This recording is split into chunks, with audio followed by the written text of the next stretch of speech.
Hi guys, welcome back to the channel. I'm Offspoke Daz. I'm Gaynor. Offspoke Aidan. Okay, before we start, if Patreon's your thing, check out the link below. Loads of stuff on there. Yep. Leave it at that. $3 to $5. Bargain. The origin of every US state's name. Do you know any origin of any name of the US states? The Garden State. No, do you know the origin of it?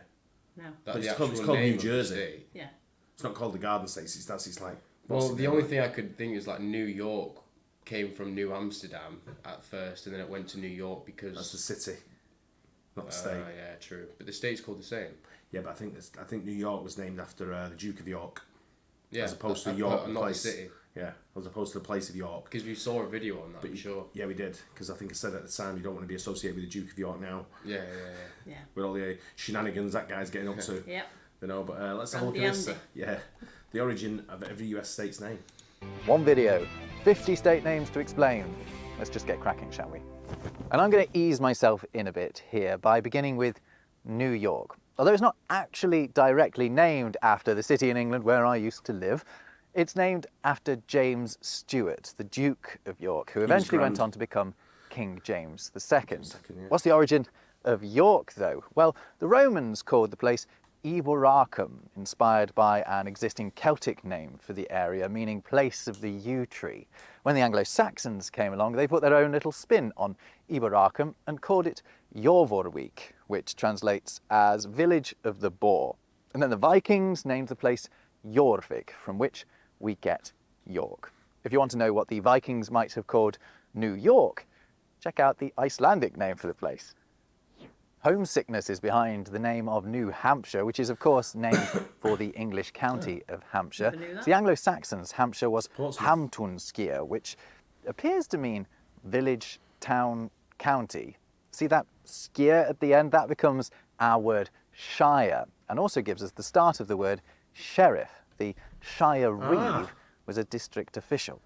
New Jersey is named after the Channel Island of Jersey, and as I explained in a recent video, that's probably named after a Viking. It's thought to perhaps mean Gears Island.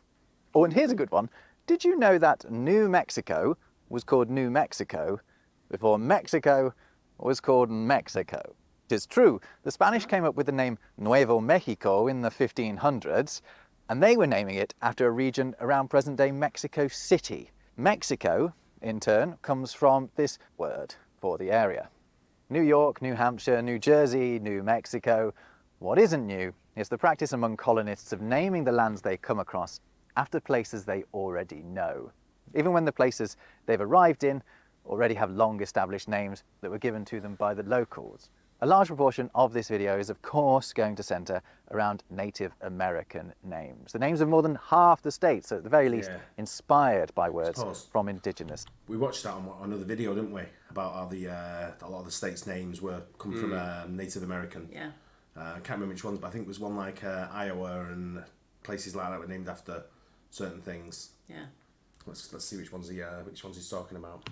Languages. But let me just tick off some more of the ones that aren't, because another practice popular among the Europeans was the rather sycophantic naming of places after their bosses back home.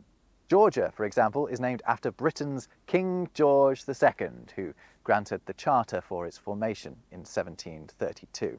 And the Carolinas are named after King Charles I. Carolina comes from the Latin form of Charles, Carolus. In fact, Carolina was very briefly called Carolina. Carolina was split into two in 1710. 61 years. Isn't the era we're in now with Prince Charles, is that Carolina? I have no idea. I guess so, right? I think it is right. I think that's the era we're in now, maybe. In what way? I don't know where I've got that from. I don't know what you mean. When you get a new ruler, get a new king or a queen, you go into a new era, and like we have Elizabethan. Yeah. Right. For Elizabeth. For Elizabeth, I think Charles is Carolina. Huh? Oh, Carolina. That's what that song was about. Yeah. Years after Charles himself had had something very similar happen to him. Maryland is named after Charles's wife, Queen Henrietta Maria, who was a real badass, actually. She managed to avoid the same fate as her husband at the end of the English Civil War by fleeing back to her native France, but only after raising an army on Charles's behalf. She died in France in 1669 during the reign of her nephew, King Louis XIV, the Sun King, Le Roi Soleil, Once on that, innit? and after I whom know. Should have your airline. Louisiana Yeah, maybe. is named. The French actually called it La Louisiane, but that got anglicised into Louisiana. And there's one more European monarch who got a state named after them, Queen Elizabeth I. Seen as one of England's greatest ever monarchs, she saw off the Spanish Armada and oversaw a golden era for the arts.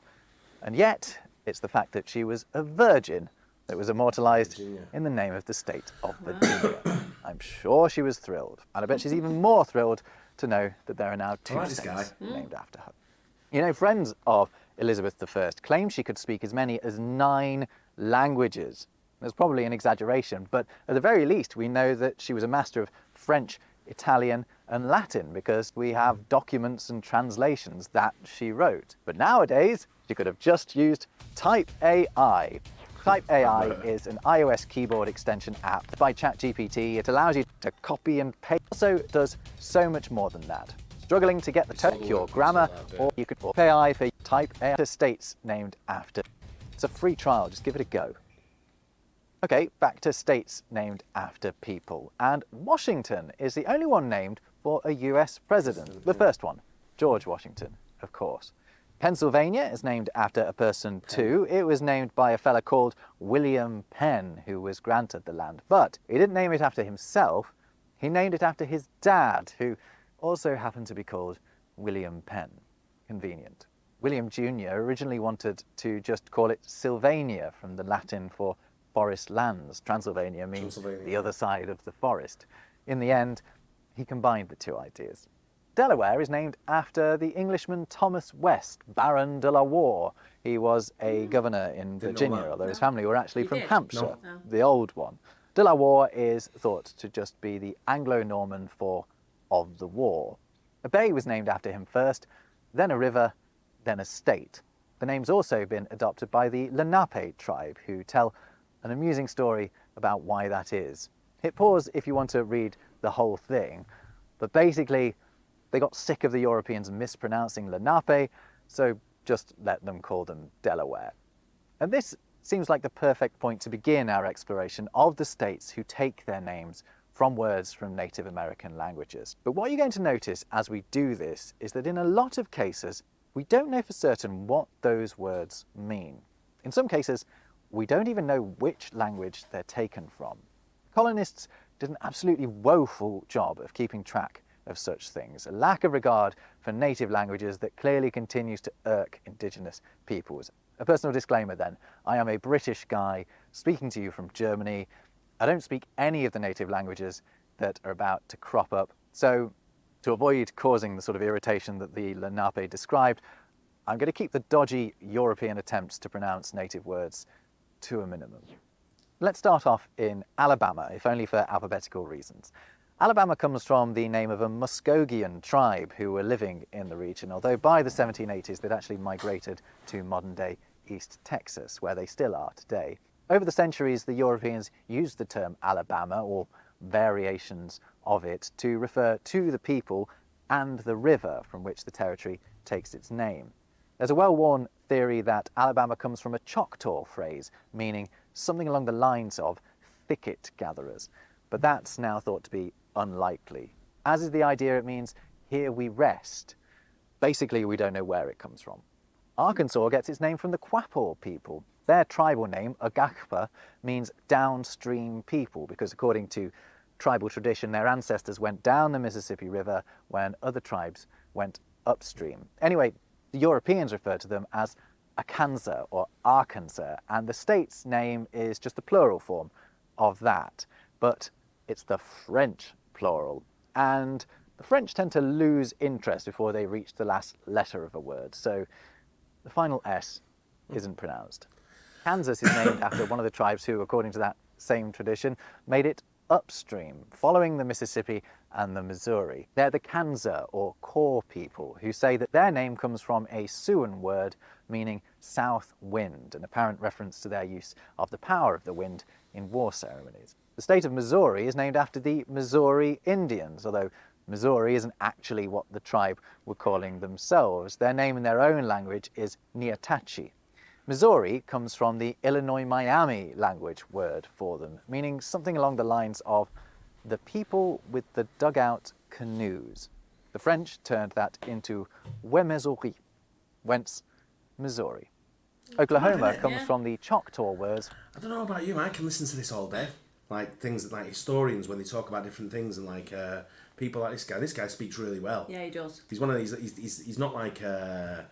Sometimes when you're listening to people talk about things like this, it gets a little bit like monotonous and a Yeah. little bit boring, doesn't it? Whereas this guy doesn't. No. This guy's quite. he's very It's informative. very informative, isn't he? Yeah. Yeah, quite like this. For people and red, so you can take it to mean red people. And yeah, it sort of is what you think as well, because the region gets the name just as a lot of indigenous peoples are being relocated there. Although the guy who came up with it was Choctaw himself. Illinois gets its name from the French word for the Illiniwek group of tribes. The word Illiniwek, in turn, comes from their word for themselves, which translates to something like ordinary speakers, because they could understand one another. Iowa's story is similar to Illinois in that it's a French attempt at a Native American word for a local tribe. The Bakojay were known by their neighbours as the Sleepy Ones, and it's the French version of that that's used for the state, and indeed the Bakojay tribe in English today. The Dakotas are both named after the Dakota people, who consisted of 4 groups. These groups called themselves the Dakota, the Allies, which is pretty cool. One of the theories behind the name Texas is that it also comes from a word meaning ally, this time among the Caddo people, who also use it as a friendly greeting. To the Spanish, it became Tejas, and in English, that became Texas. There's also another theory that... I got an email today, Aid. I didn't tell you yet. I was telling Gaynor before that someone's invited us to a reservation in the USA. Really? Yeah. Where? From one of the tribes. Apparently, they have One of the tribes? Yeah. something like 300 reservations across the USA. And if we were in town, to give him a shout, and he can hook us up to go to the reservation, and casinos and things like that, where you know you can Shopping. people invited in, tax-free shopping, but people invited in, but you can take us to places where you have to have an invite only. Invite only. Yeah, to go in. So it's Robert, if you're watching, it's thanks for that. Yeah, I've got your email. We and will we'll get take back you to up on it, Yeah, yeah. Quite yeah. cool. It'd be pretty cool, that, wouldn't it? Yeah. Yeah. that Texas comes from the Spanish word for yew tree, because the region's bald cypress trees reminded the Spanish of yews. But the Caddo theory is the more accepted one. And it's pretty much the perfect opposite of the story of Idaho, a word which nowadays is thought to come from this Kiowa Apache word meaning enemy, a word that they used to refer to the Comanche people. Funny story, Idaho was very nearly the name of Colorado, because 19th century colonists were under the false impression it was a native word meaning gem of the mountains. They realized it wasn't just in time and stuck with Colorado. However, in the meantime, a steamboat had been given the name. A mining complex was then named after the steamboat, and then a territory was named after the mines, by which point the mix-up back in Colorado had been forgotten. So now we have a state called Idaho. Okay, Utah next, and the official State of Utah website says there are 2 theories here. One is that Utah is named after the Ute people who live in the area. Their name means people of the mountains. And the second is that Utah comes from this Apache word, meaning those who are higher up. It strikes me, though, that these could both be true, right? The Spanish might have started calling the Ute the Utah after hearing the Apache. Is there any other word in the language that's more like masculine than Apache? Yeah. If somebody says the word Apache, you just automatically think like warrior, don't Yeah. you? And like tough I know guy what you mean. Yeah. sort of thing. It's one of them words, isn't it? It's just like Is there not a gun called an Apache as well? helicopter. Oh, Isn't it? helicopter. Isn't the Apache helicopter? Yeah, it's one of the, what's it ones? Is it What's the big... Aguero's nickname? Wasn't he the Apache? Something like that. One of the footballers. Is it Aguero or someone like that? They were known as Apache. I don't know. You don't know. Yeah, but it's one of them words that just, for me, just as soon as you hear that word, all you picture in your mind is a warrior. Yeah. For some reason, I don't know what it means. I have no idea. I guess it's the name of a tribe, is it Apache, or is Yeah. that the language? I don't know. Not sure, Well, but there's it's the Apache Indians, isn't there? yeah, but that's what I'm saying. It's one of them words that just means strength, masculine, yeah. or just oozes it, doesn't it? Apache word. The Ute don't call themselves the Ute, they call themselves the Nooch, meaning the people. Now, have you noticed that all of the Native American-inspired state names I've mentioned so far have come from native words for tribes or people? I've done that on purpose. There's just one more of these. Massachusetts comes from an Algonquian word for the people who once lived there. It roughly translates to "at the Great Hill." The tribe lived in the Great Blue Hill region south of Boston. Didn't know that. So those are the states named for different indigenous peoples. But there are plenty of other states with native-derived names, and generally they're named for characteristics of the landscape. For example, Arizona is thought to come from this Artham term, meaning little spring or few springs. That idea is thought to be more likely than the competing suggestion that Arizona comes from a Basque language term, meaning good oak. And the theory it's from the Spanish for dry place has been condemned as a non-starter, basically. Right. The word Wyoming has at least a couple of different potential sources. Some say it's from a Delaware term for large plains or at the big river flat, and others... You'd have thought Nevada would have been like a Native American word, wouldn't you? Yeah. It's got like that very Native American sound to it, like Nevada. You know, like a tribal sort of word, isn't it? Yeah. That it's from an Algonquian term for a large prairie. Either way, the plains, river or prairie in question ain't in Wyoming. Not that Wyoming. Anyway, the original Wyoming is way, way over in Pennsylvania. But thanks partly to a popular poem called Gertrude of Wyoming that spoke of fair Wyoming and delightful Wyoming, Wyoming became an attractive thing to name a place. And Representative James M. Ashley of Ohio, who was born in Pennsylvania, suggested it for what's now the state of Wyoming. Interesting. Nebraska is an easier one. It comes from the Oto word for the Platte River. It means flat river, as does Platte River, because Platte is the French for flat. Minnesota comes from these Dakota words, which either mean cloudy water or clear water, depending on how you say them. If you pronounce the S as S, it's clear, but if you pronounce it as sh, it's cloudy. However, these two terms aren't as contradictory as they first appear. It's cloudy as in misty, rather than unclear. The word referred to the river first, then the state. Wisconsin is another uncertain one. It might be from this Menominee word, meaning essentially a good place to stay, or this Miami, Illinois name for the Wisconsin River. My bet's on the second one. Michigan comes from an Algonquian name for the Big Lake, and it means Big Lake. By the way, any Brits who are calling it Michigan, stop it. This should be all the proof you need. Right, where are we going next? Ohio.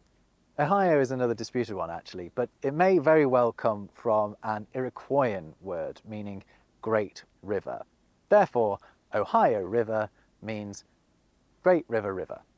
Kentucky's one of those where we know it comes from a Native American language, The chicken. but we don't know which one. Yeah, it must be, right? It's been variously said to mean land of tomorrow, at the river's head, and among the meadows. Pioneer George Rogers Clark claimed that it was the last one of those.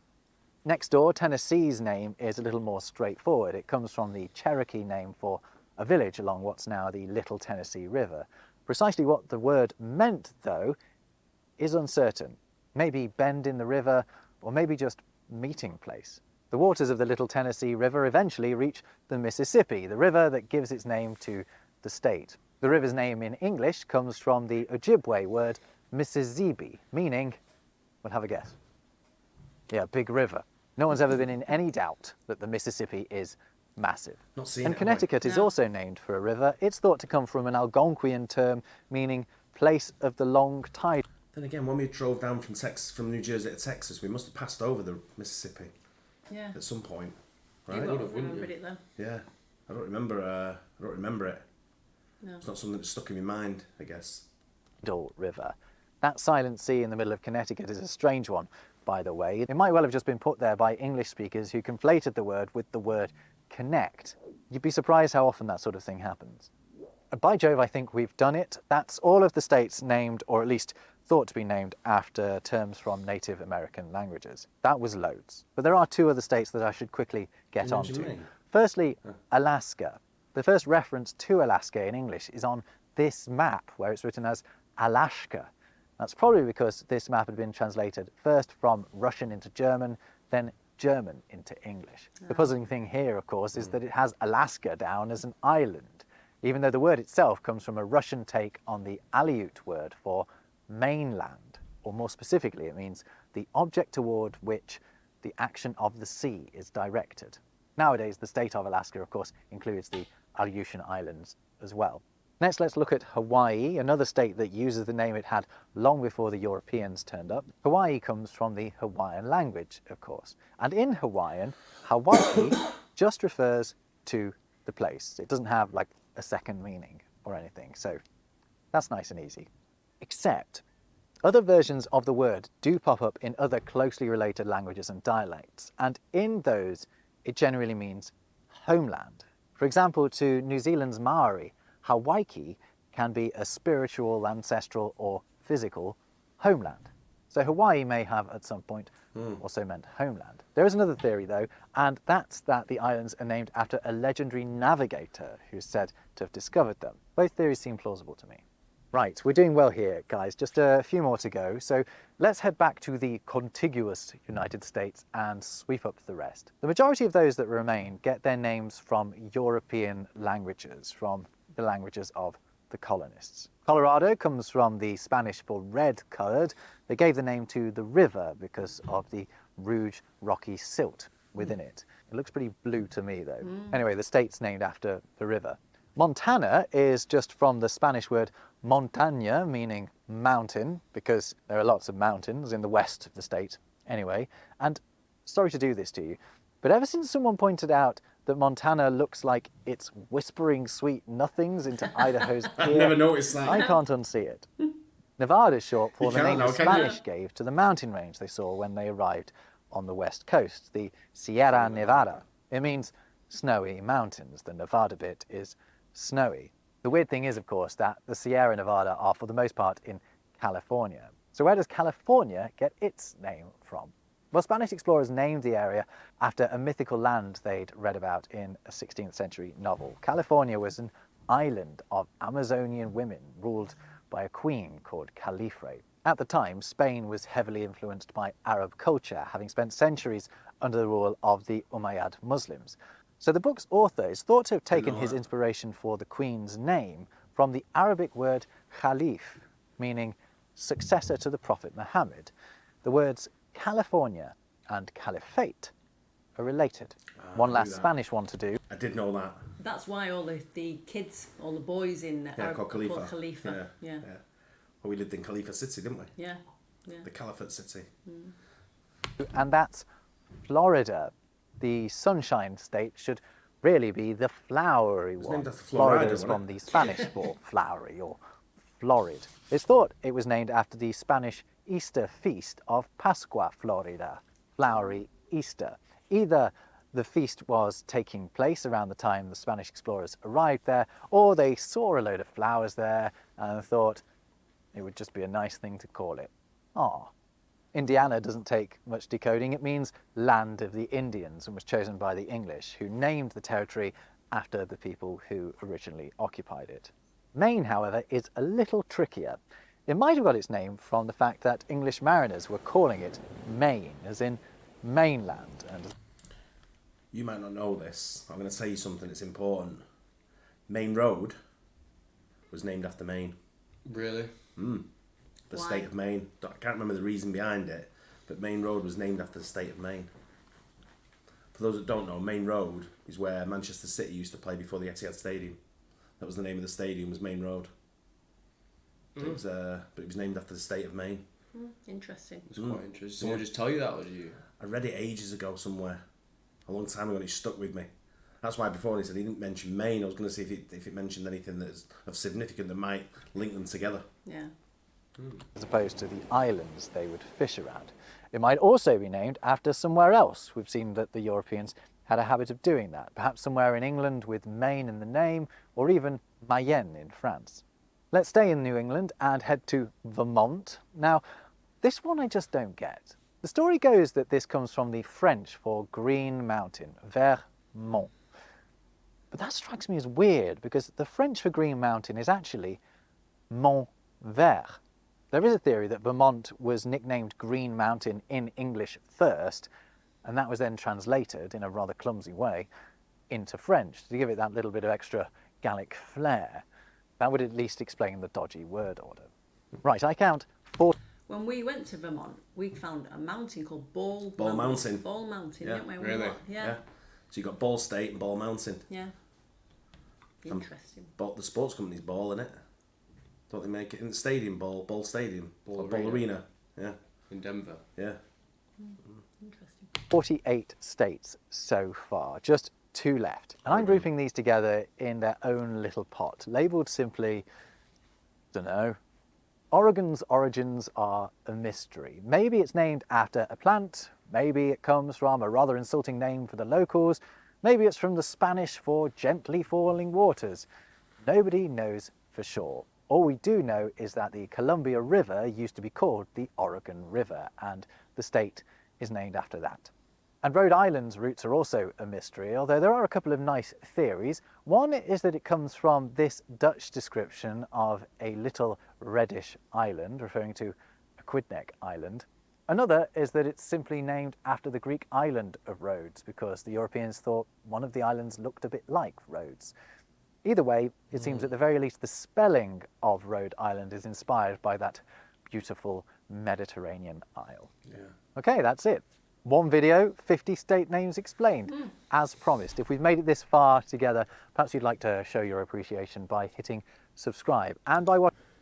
I like that guy. Yeah. Yeah, he Very explains it very well, and interesting, it's a lot of interesting stuff in there. Yeah. A lot of stuff I didn't know. Yeah. And when you kind of should have thought like it probably is where it came from when he tells you after. Do you know what I Yeah, when mean? he says it, yeah. It's, Like when you asked me at first time and then he was like Washington, it was after George Washington. George Washington. Yeah, of course it was. Yeah. that was the only one I knew, I think, Yeah. that I was familiar with. Yeah. A lot of the other stuff, and I actually remember California and Caliphate being similar, being together. Yeah. I've read about that somewhere. Yeah. So it's stuff like that really interests Yeah, me. yeah. It's stuff that you don't. Same with like Indiana. Yeah, exactly. Yeah, well, I was going to say that. I thought It's not about- everyday stuff you know though, is it? But you learn it, and it's, No, it's stuff that you find fascinating. Yeah. Well, I do anyway. Yeah. But favourite one? Virginia. Virginia. Yeah. Yeah, that is Florida for me. I thought it was after the Singapore rider, but I guess not. Yeah, we all did. Anyway, hope you guys enjoyed that. Don't forget to like and subscribe. I'll see you in the next one. Bye. Cheers.